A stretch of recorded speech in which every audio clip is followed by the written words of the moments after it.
Beredarnya rekaman tersebut membuat keluarga Yusuf Kala melaporkan Dani Pomanto ke polisi beberapa waktu lalu. Sementara itu, Dani Pomanto menegaskan percakapan tersebut terjadi di rumah pribadinya dan direkam oleh oknum tim lawannya. Dani Pomanto juga akan melaporkan hal tersebut ke pihak kepolisian lantaran dinilai mengadu domba antara dirinya dengan KPK dan Yusuf Kala. Menurut polisi, kasus ini belum bisa diproses lantaran terlapor merupakan salah satu kontestan pilkada dan sesuai dengan telegram Kapolri agar pihak kepolisian menjaga netralitas dalam pilkada. Ya, yang pertama adalah percakapan itu termasuk di rekaman juga memberikan caption di situ bahwa Amirullah jam sekian. Itu tandanya bahwa itu di rumah pribadi saya.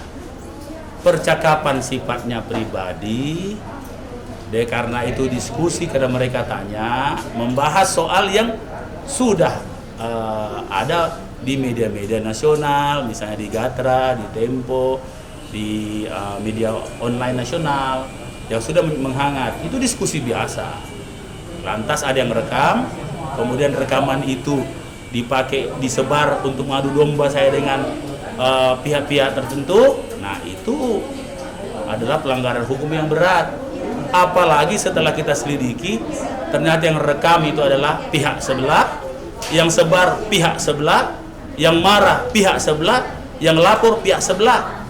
Apa artinya ini, Pak? Berarti siapa yang korban ini? Nah, saya kira demikian.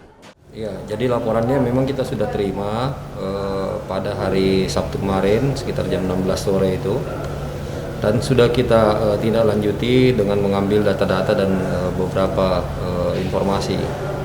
Nah, namun karena yang terlapor ini merupakan salah satu kontestan dalam pemilihan pilkada, makanya sesuai dengan TR 2544 dari Mabes itu tentang arahan supaya profesional dan netral, makanya prosesnya kita tunda dulu sampai dengan selesainya pilkada.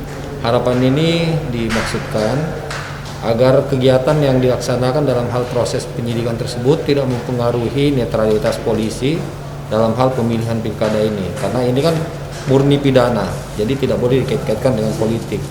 Untuk itu supaya netral dan profesional, ada arahan Kapolri supaya ini ditunda. Untuk itu prosesnya nanti kita akan tunda sampai selesai pilkada nanti.